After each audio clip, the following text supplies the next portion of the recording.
छत्तीसगढ़ का PDS model शहीद वीरनारायण सिंह जी को सच्ची श्रद्धांजलि है।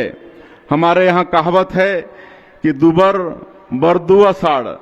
इस कहावत से किसान भाइयों की दिक्कतें स्पष्ट रूप से समझ आती हैं कि खेती किसानी करना कितना कठिन कार्य है।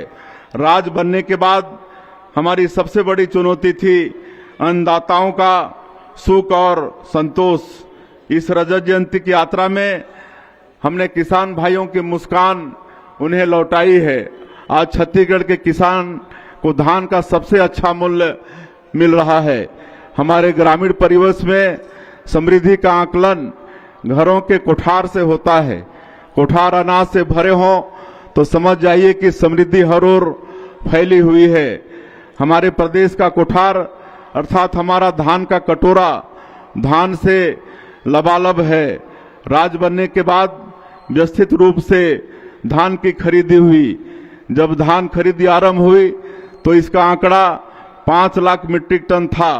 पिछली बार खरीदी का यह आंकड़ा 149 लाख मीट्रिक टन तक पहुंच गया। हमने पिछले 2 साल में किसान हितैषी योजनाओं के माध्यम से किसानों के खाते में 1.5 लाख करोड़ रुपए अंतरित किए हैं। हमारी सरकार किसानों के हित में फैसले लेती है। अटल सिंचाई योजना के तहत वर्षों से अपूर्ण और लंबित पड़ी 115 सिंचाई योजनाओं को पूर्ण करने हमने 2800 करोड़ रुपए की योजना की मंजूरी दी है।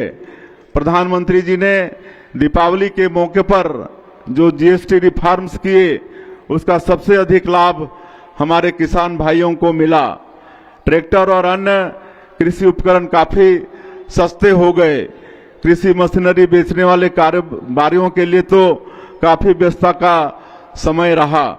खेती किसानी से वंचित उत्पादों पर कर घटाने का सबसे बड़ा लाभ यह हो रहा है कि हमारे किसान भाई आधुनिक खेती को तेजी से अपना रहे हैं।